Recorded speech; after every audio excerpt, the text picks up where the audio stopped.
বাংলাদেশের সঙ্গে সম্পর্ক আরো ভালো করতে চায় যুক্তরাষ্ট্র। ডোনাল্ড লুর সঙ্গে সালমান এফ রহমানের বৈঠক, সুশীল সমাজের সঙ্গে গণতন্ত্র মানবাধিকার নিয়ে আলোচনা।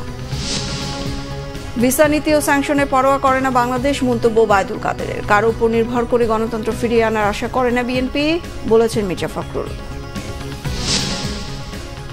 টি-20 বিশ্বকাপে বাংলাদেশের দল ঘোষণা, নাজমুল হোসেন শান্ত অধিনায়ক, সহ অধিনায়ক তাসকিন। বড় কোনো স্বপ্ন দেখছেন না নির্বাচকরা। বিআরবি কেবল সংবাদ শিরোনাম দেখছিলেন, এবার বিস্তারিত।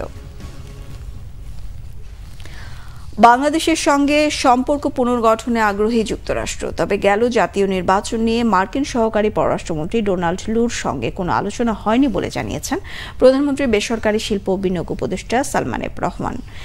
গতরাতে তার গুলশান বাসভবনে কয়েক ঘণ্টাব্যাপী আলোচনা শেষে তিনি মন্তব্য করেন। প্রধানমন্ত্রীর বিনিয়োগ উপদেষ্টা জানান, র্যাবের স্যাংশন, লেবার রাইটস, শ্রমনীতি ও শ্রম আইন নিয়ে লুর সাথে কথা হয়েছে।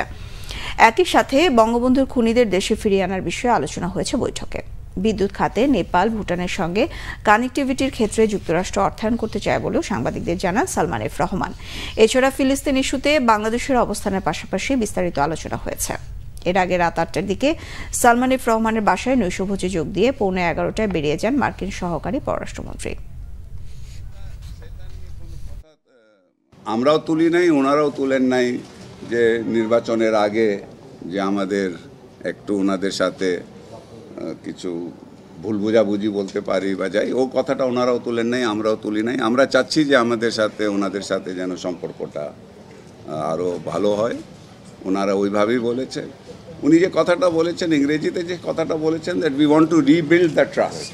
র্যাবের স্যাংশনের কথাটা আমি বলেছি, আর র্যাবের স্যাংশন সাথে সাথে আমাদের রশিদ চৌধুরী যে বঙ্গবন্ধুর খুনির কথাটাও আমরা বলেছি, এদের ফেরত দেওয়ার ব্যাপারে। তো সেখানে সে বলছে কি এই দুটোই ইস্যু, র্যাব স্যাংশনও এবং খুনিটাকে ফেরত আনার ইস্যুটা তাদের জাস্টিস ডিপার্টমেন্টে এটা আছে। এদিকে গণতন্ত্র, মানবাধিকার, গণমাধ্যমের স্বাধীনতা সহ বিভিন্ন বিষয়ে সুশীল সমাজের প্রতিনিধিদের সঙ্গে আলোচনা করেছেন সফররত মার্কিন সহকারী পররাষ্ট্রমন্ত্রী ডোনাল্ড লু। ফিলিস্তিনে ইসরায়েলকে সমর্থনের অবস্থান থেকে যুক্তরাষ্ট্র সরে আসছে বলেও সুশীল সমাজকে তিনি জানান। 3 দিনের সফরে মঙ্গলবার সকালে ঢাকায় এসেছেন মার্কিন সহকারী পররাষ্ট্রমন্ত্রী। রিপোর্ট করছেন ইমরুল কায়েস। বেলা 11:30টায় শ্রীলঙ্কা থেকে বাংলাদেশে আসেন যুক্তরাষ্ট্রের মধ্য ও দক্ষিণ এশিয়া বিষয়ক সহকারী পররাষ্ট্রমন্ত্রী ডোনাল্ড লু। বিমানবন্দরে তাকে স্বাগত জানান পররাষ্ট্র মন্ত্রণালয়ের উত্তর আমেরিকা ডেস্কের মহাপরিচালক খন্দকার মাসুদুল আলম। বিমানবন্দর থেকে মার্কিন দূতাবাসে যান ডোনাল্ড লু। সেখানে দূতাবাস কর্মকর্তাদের সাথে বৈঠক করেন তিনি। দুপুরের পরে যান মার্কিন রাষ্ট্রদূত পিটার হাসের বাসভবনে। সেখানে একে একে উপস্থিত হন ডেইলি স্টার সম্পাদক মাহফুজ আনাম, মানবাধিকার কর্মী নূর খান, শ্রমিক নেত্রী কল্পনা আক্তার সহ অন্যরা। সুশীল সমাজের প্রতিনিধিদের সাথে বৈঠক করেন 1.5 ঘন্টার বেশি সময়। পরে জলবায়ু বিষয়ক তরুণ নেতা সোহানুর রহমান বৈঠকের বিষয়ে কথা বলেন। মানবাধিকার নিয়েও আলোচনা হয়েছে, শ্রমিকদের অধিকার নিয়ে আলোচনা হয়েছে, আদিবাসী ইস্যু নিয়ে আলোচনা হয়েছে, মিডিয়া যাতে কথা বলতে পারে, মানুষ যাতে মতামত প্রকাশ করতে পারে সেই জায়গাগুলো আলোচনা হয়েছে। রাজনৈতিক ইলেকশন পরবর্তী ইস্যুগুলো নিয়ে আলোচনা হয়েছে, বাট সেটা এখানে আর বলা যাবে না। ফিলিস্তিনের বিষয়ে যুক্তরাষ্ট্র তার অবস্থান বদল করছে বলেও ডোনাল্ড লু সুশীল সমাজের প্রতিনিধিদের জানান। আমরা সবাই একমতে বলেছি আমরা কেউ প্যালেস্টাইনে গণহত্যাকে আমরা সমর্থন করি না।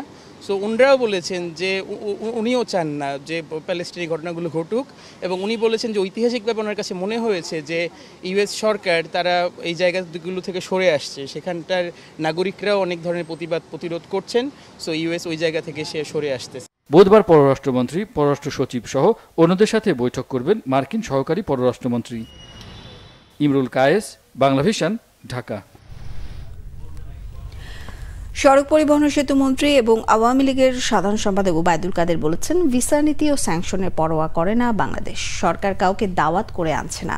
প্রশ্ন করেন ডোনাল্ড লুকে নিয়ে বিএনপির এত মাতামাতি কেন। ওবায়দুল কাদের বলেছেন, উপরে উপরে পাত্তা দেয় না বললেও বিএনপি তলে তলে আবার কি করছে তা বোঝা দেয়। সব হারিয়ে দলটি এখন খড়কুটো ধরে বাঁচতে চাইছে।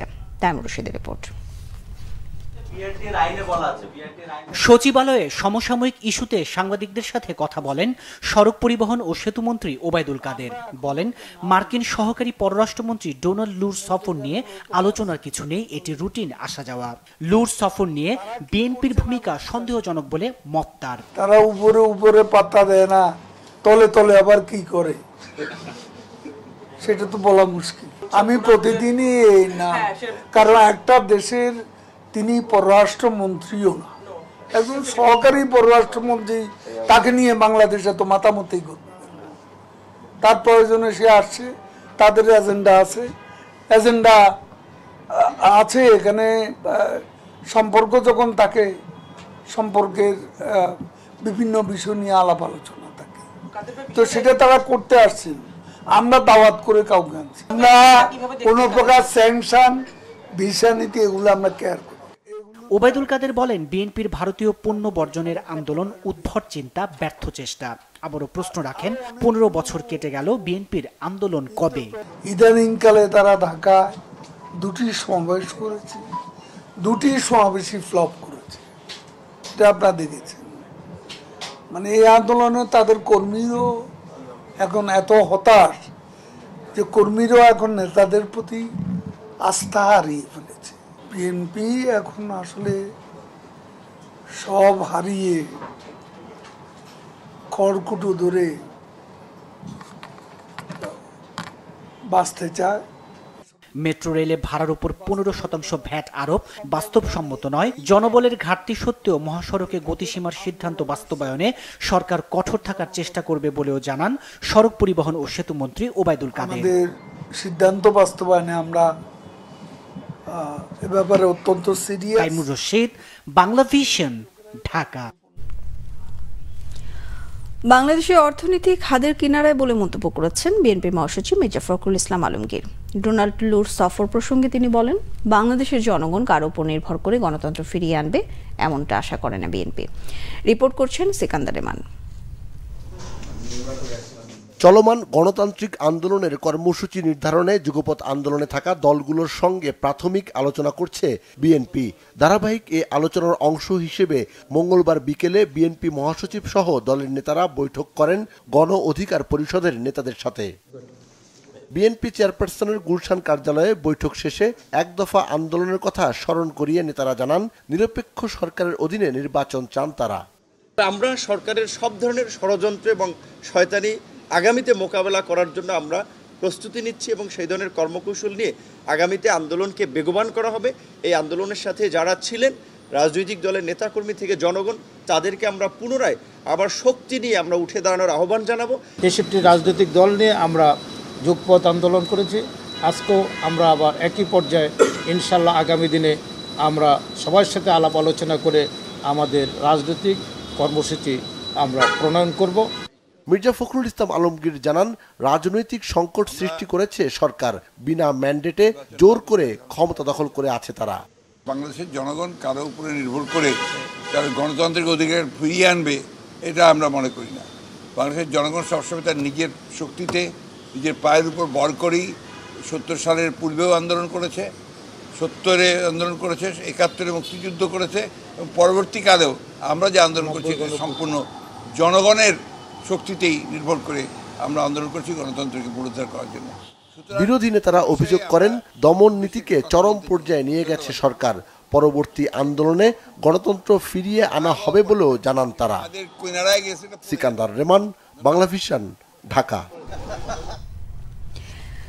দেশে ব্যবসা করতে গিয়ে পদে পদে হয়রানির শিকার হতে হয়। আমলাতান্ত্রিক জটিলতায় তৈরি হচ্ছে নানা বিড়ম্বনা, অভিযোগ ব্যবসায়ী নেতাদের। আর অর্থনীতিবিদরা বলছেন, বাড়তি সুদের জন্য দেশে বাড়ছে ব্যবসার খরচ। মঙ্গলবার রাজধানীতে এক সেমিনারে তারা কথা বলেন।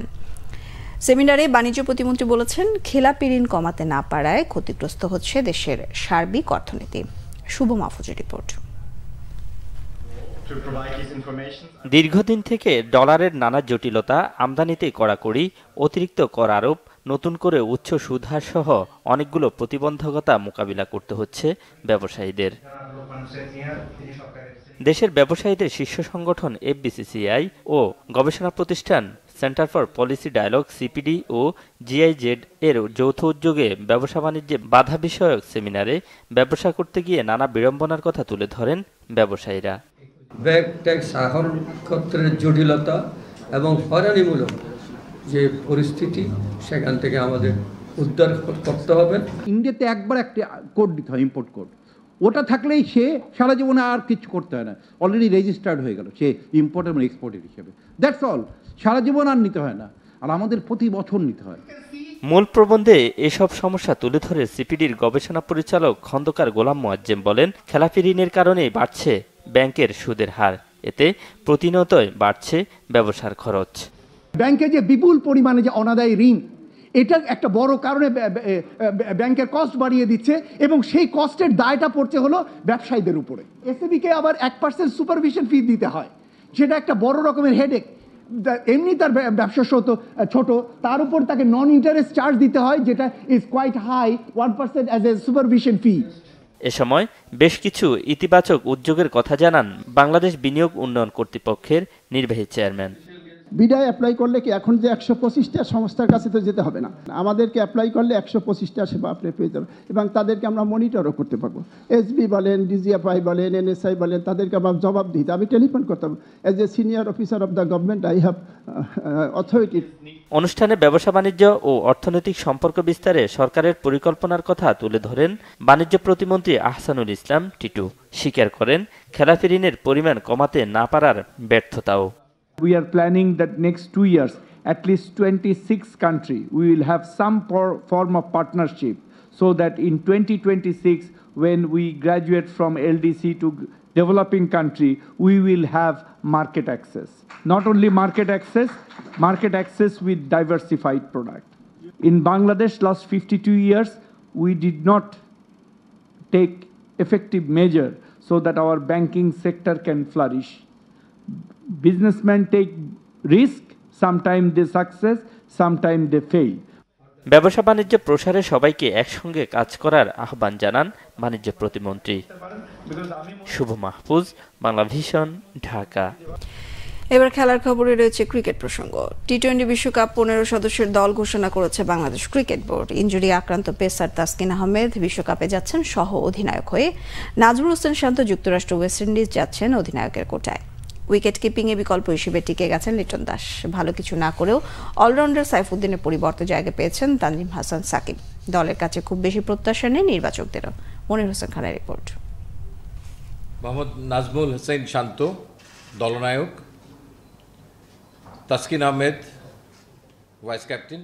অনেকটা সময় নিয়ে বিশ্বকাপ স্কোয়াড ঘোষণা করেছে বাংলাদেশ। তাসকিনের ইনজুরির কারণে দল ঘোষণায় সময় নিয়েছে বোর্ড। শেষ পর্যন্ত বিশ্বকাপ স্কোয়াডে আছেন এই পেসার। শুধু জায়গায় পাননি দলের সহ অধিনায়কও তিনি। যদিও বিশ্বকাপের আগে প্রস্তুতি ম্যাচ দুটিতে খেলতে পারবেন না তাসকিন। জিম্বাবুয়ের বিপক্ষে টানা 4 ম্যাচ খেলানোর আফসোসে ভুগছেন গাজী আশরাফ লিপু। এখন আমাদের নিজেদের কাছেও অনেক রিগ্রেট হয় যে আমরা যদি এই ব্যাপারে আরও অ্যাগ্রেসিভ হতাম, তাকে বাদ দিতাম। এখন ইউ নেভার নো কবে কে ইনজোর্ড হবে, আগে থেকে প্রেডিক্ট করা যায় না। আবার এর ভবিষ্যতেও কেউ বলতে পারে না কোন খেলাতে কোন দলের কোন খেলোয়াড় ইনজোর্ড হয়ে যাবে। But it's bit very unfortunate, that's true. Squad ঘোষণায় খুব বেশি চমক আনেনি নির্বাচক প্যানেল। জিম্বাবুয়ের বিপক্ষে 5 ম্যাচে 16 গড়ে 81 রান করেও অধিনায়ক কোটায় থাকছেন নাজমুল হোসেন শান্ত। ছন্দে নেই লিটন দাস, তবে অভিজ্ঞতা আর উইকেট কিপিংয়ের সামর্থ্যের কারণে টিকে গেছেন তিনি। সৌম্যকে দলে নেওয়া হয়েছে ব্যাটিংয়ের পাশাপাশি বোলিং সামর্থ্যের কারণে। টপ অর্ডারে একমাত্র তানজিদ হাসান তামিমি ভরসা দিচ্ছেন টিম ম্যানেজমেন্টকে। অস্বস্তির জায়গা বলবো যে কেউ যদি ফর্মে না থাকে তাহলে একটা অস্বস্তির একটা তো জায়গা হয়, কিন্তু আমাদের খুব বেশি সেখানে অপশন না থাকা উই আর শিওর যে আমরা যা করছি আমরা সেখানে কোনো ভুল করছি কিনা। তো কাজেই আমরা একজন ব্যাটসম্যান জাস্ট রান পাচ্ছে না দেখে যদি আপনি আরেকজন নতুন একটা ব্যাটসম্যানের দিকে যান তাহলে you may commit another mistake. দলের টপ অর্ডারে খারাপ পারফরমেন্স চিন্তার ভাঁজ ফেলেছে নির্বাচকদের কপালে। মিডল অর্ডারে তাওহিদ হৃদয়, মাহমুদুল্লাহ রিয়াদ আর তরুণ জাকের আলী অনিক তাদের বড় ভরসা। এই দল নিয়ে বড় কোনো স্বপ্ন দেখছেন না নির্বাচকরা। টি-20 ক্রিকেটে এখন আমরা ঠিক সেই পর্যায়ে চলে যাইনি যে আপনি সেমিফাইনাল স্টেজে দলটাকে ধরে নিতে পারবেন। যে কোনো কিছুই হতে পারে। তবে সাউথ আফ্রিকার সঙ্গেও যে তাদেরকেও যে হারানো যাবে না সেটা আমি বলি না, হয় তাদের বিলো পারফর্ম করে অথবা আমাদেরকে ওভার পারফর্ম করেই সেটাকে মেক আপ করতে হবে। দলে পেস ডিপার্টমেন্টের নেতৃত্বে তাসকিন, সঙ্গে আছেন মুস্তাফিজ, শরীফুল ও তানজিম হাসান সাকিব। আইসিসিকে পাঠানো বিশ্বকাপ স্কোয়াডে ছিলেন সাইফুদ্দিন, তবে তানজিম সাকিবের সাথে দ্বৈরথে জায়গা হারিয়েছেন তিনি। ডেথ ওভারের ব্যর্থতাই সাইফুদ্দিনের ছিটকে পড়ার কারণ। কিছু পরখ করে দেখার ব্যাপার ছিল, স্পেশালি সাইফুদ্দিনের কেসটাও, যে তিনি কিভাবে ফেরত আসেন, তার পারফরমেন্সটাও একটু অ্যানালাইসিস করার দরকার ছিল। তো সেই আলোকে আমি বলবো যে আমরা আস্থার জায়গা থেকে সেখানে কিন্তু সাইফুদ্দিনকে রেখেছিলাম। সো আমাদের মনে হয়েছে তাকে অবজার্ভ করে যে আমাদের প্রত্যাশার যে জায়গাটা, দলের আস্থার যে জায়গাটা, ঠিক সে আকাঙ্ক্ষিত জায়গায় কিছুটা এগিয়ে ছিল তানজিম সাকিব। এবারের টাইগার স্কোয়াড স্পিন বৈচিত্র্যে ভরপুর। ঘূর্ণির নেতৃত্বে অলরাউন্ডার সাকিব, বাহাতি স্পিনে তানভীর, লেগ স্পিনার রিশাদের সঙ্গে আছেন off spinner Sheikh Mahadi Hasan. Thank you very much. Monir Hossain Khan, Bangla vision, Dhaka. আন্তর্জাতিক শ্রম সংস্থা ILOর পরামর্শ অনুযায়ী শ্রম আইনের সংশোধনী আনতে সরকারের উচ্চ পর্যায়ে আলোচনার পর সিদ্ধান্ত নেওয়া হবে, জানিয়েছেন আইনমন্ত্রী অ্যাডভোকেট আনিসুল হক। সব মহলের কাছে গ্রহণযোগ্য আইন করতে এ সংশোধন হচ্ছে বলে জানান তিনি।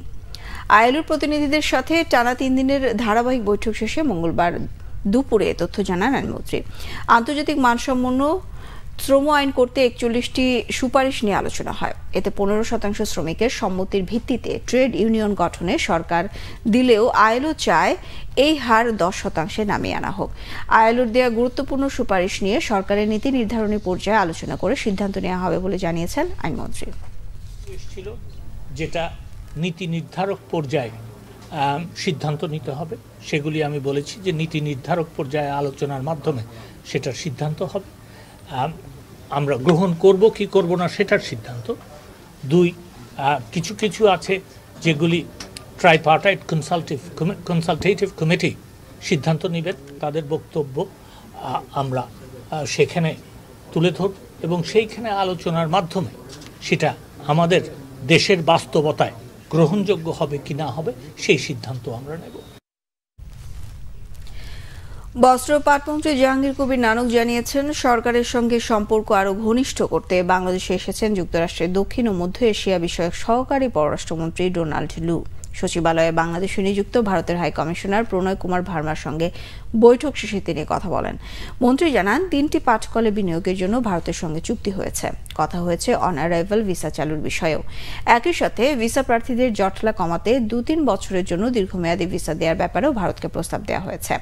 এক প্রশ্নের জবাবে পাটমন্ত্রী জানান, ভৌগোলিক গুরুত্ব বিবেচনায় সম্পর্ক জোরদারে ঢাকা এসেছেন ডোনাল্ড লু।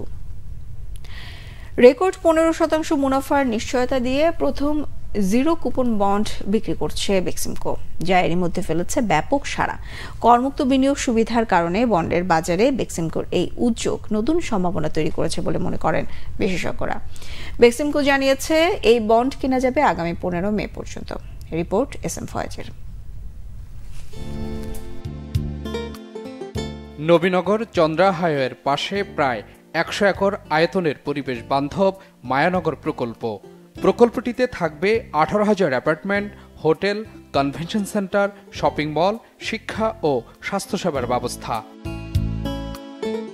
শ্রীপুর টাউনশিপ লিমিটেড নামে একটি প্রতিষ্ঠানের সঙ্গে যৌথ উদ্যোগে এই প্রকল্প বাস্তবায়ন করবে বেক্সিমকো।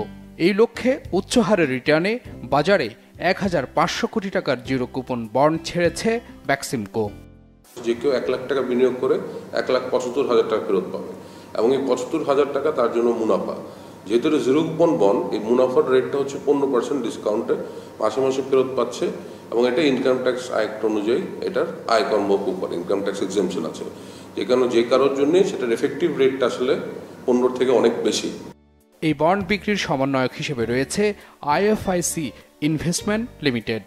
এই ধরনের প্রোডাক্ট ইনভেস্টমেন্ট প্রোডাক্ট হিসেবে অনেক ভালো, ইটস লিস্টেড কোম্পানি, এটার রেপুটেশন আসলে this one of the largest corporate in Bangladesh এবং তাদের এই যে ভেঞ্চারগুলির জন্য তারা বলছে this are very diversified for their investment product.